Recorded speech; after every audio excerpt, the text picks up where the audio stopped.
Today, I'm going to be playing devil's advocate. The question is, what is the best strategy against Andrew Yang? In this video, I want to figure out what the best approach may be if I were Donald Trump, Elizabeth Warren, or Bernie Sanders. What might my strategy look like if I were planning on defeating him? Doing this, we might actually gain some insight in the weaknesses of Andrew's campaign. Hopefully, this will cause a shift in the way some people view suppression of Andrew Yang, and enlighten people in ways that we can counter this in the future. First, I want to say thank you for coming to my channel. This is a work in progress. Please like, share, and subscribe this video around. Please like, subscribe, and share this video around if you find this content interesting.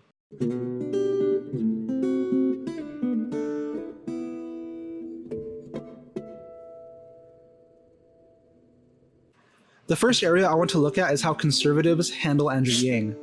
If you search for him through conservative networks, he is actually mentioned. In some instances, he is in podcasts with conservative channels, and they let him speak freely and openly. The outcome is this ends up satisfying a lot of Andrew Yang supporters. They will look at the conservatives and see them as being fair and open-minded towards Andrew Yang and his ideas. But see, this is the trick, and this is where it ends. Aside from giving him a fair chance to speak, which might amount to like 0.002 of their total coverage on their networks, outside of this, they will never speak seriously about him, or they will never give any credit to his ideas. $1,000 a month, when in real life, if Americans got $1,000 a month... What do you think that does? What changes for people if you do that? Well, because some would see it as just a simple handout, as you know. My initial knee-jerk reaction was, get the out of here. Like, universal basic income, just going to give people money, they're just going to be lazy, nothing's ever going to get done. That's a terrible idea. Even when they question him, they will portray his ideas as negative rather than positive, but they will give him a free chance to respond openly. From a conservative channel, you might hear questions like, if you give everyone money, won't they start working less? And when a conservative watches this, they might hear this line of questioning and say, yeah, that's right, I don't want to give my money to lazy people. And this is just one example. Other than that, he will be lumped in with other Democratic nominees. He won't be mentioned, and if he is mentioned, it will be without substance. And see, this form of manipulation is actually very powerful. People watching conservative outlets regularly will either miss Andrew's message completely, or when they hear him mentioned, it will come off as a nod to conservatives, as they're giving the progressives a free chance to speak. And doing this will actually appear in favor of conservatives rather than against conservatives. And what this comes down to is the less exposure people have to Andrew's message, the more effective they are. And one thing that would cause higher exposure without a doubt is if conservative networks started silencing voices like Andrew Yang. The less exposure people have to Andrew's message, the better. One thing that would cause more exposure is if they actually started silencing Democratic voices. This would actually raise the voices of the Democrats, including Andrew Yang. Instead, they opt to play friendly and talk about him as little as possible. Okay, and this brings me to Donald Trump. You can search any interview he's ever made. You can search Twitter. You can search Facebook. You can search any social platform that he has been on, and he has not mentioned Andrew Yang at all. Zero. And if you've ever taken any time to follow Donald Trump, you will know he's a loudmouth. He speaks about anyone and everyone every chance he gets. So what's the deal with him being quiet with Andrew Yang? Why is he doing that? In fact, I have this belief that Donald Trump will only stay quiet about something if he's taking it serious. And being that he has not even mentioned Andrew Yang by name once, he is taking Andrew very seriously. This is actually, in my opinion, Donald Trump's best strategy against Andrew Yang, to not mention him at all until he has to.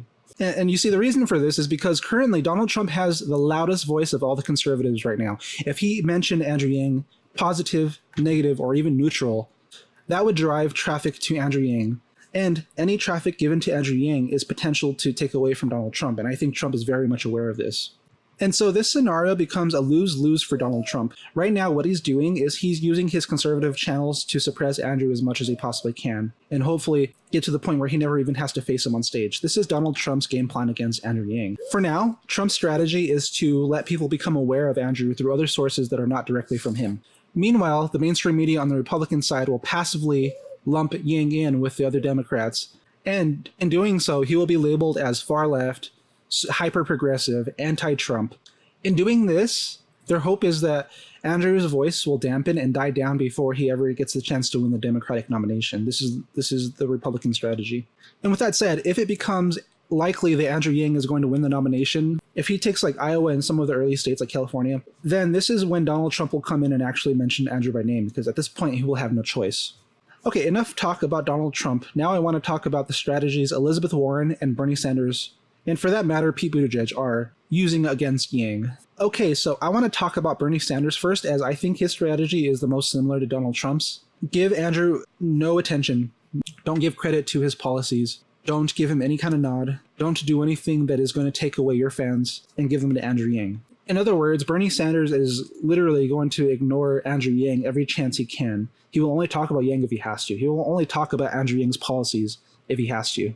For Bernie Sanders to give even the slightest positive note to Andrew, this would actually hurt his base, and he most likely would start dropping in the polls because of that.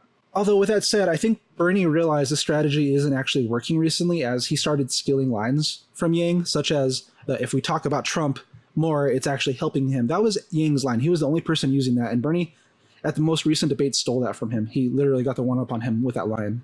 But we cannot simply be consumed by Donald Trump.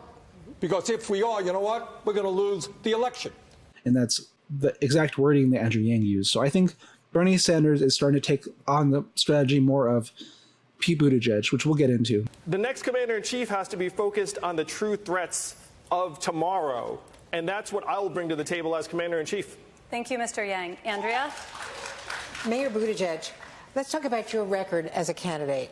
You were elected mayor in a Democratic city, receiving just under 11,000 votes. And in your only statewide race, you lost by 25 points. Why should Democrats take the risk of betting on you?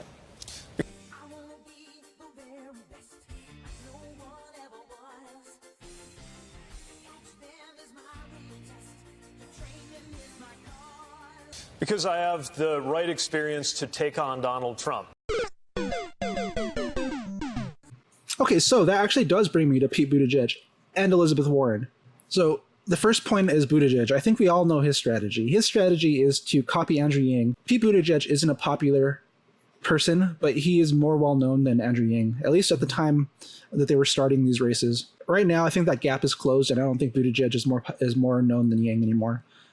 But the strategy that Pete Buttigieg was using is taking Yang's arguments and making them a part of his, so that when Andrew came out and explained his policies and his arguments, they didn't sound as new. To the person that's not quite listening, this actually might sound as if other people are running on the same kind of policies that Yang is running against. So he's not the exclusive UBI candidate, and he's not the exclusive Democracy Dollars candidate. And at the very least, he's not the only one coming off as talking about these things exclusively. I believe the whole point that Buttigieg was trying to make is to dampen Yang's voice and take over his support before Yang actually gained support. As for Elizabeth Warren, it's a little bit tricky. At first, it seemed like she was giving credit to Yang's ideas, but now I realize that part of her strategy is to give credit to the ideas only to drop it later to make it seem like she already considered the idea and that it's not worth talking about any further.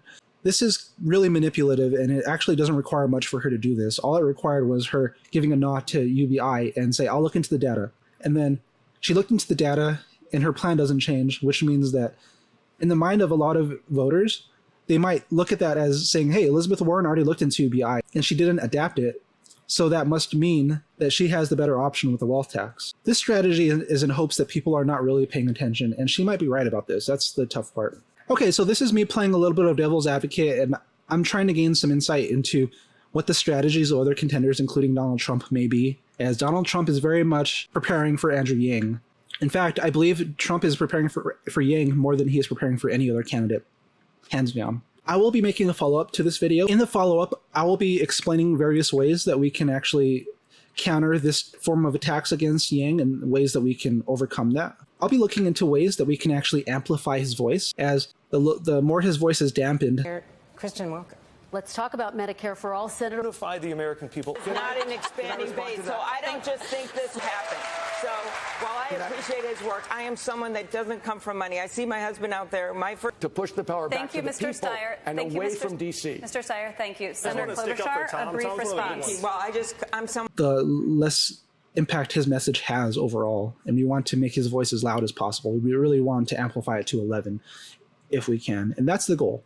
All right. So look forward to me discussing some of these strategies so we can break the mental barrier that people have against Andrew Yang. But until next time, thank you for watching. Don't forget to like, share, and subscribe to my channel if you're interested in following me further and hearing more insights about my perspective on the Democratic debates. This has been a work in progress. Thank you for joining me. Have a great day. Bye.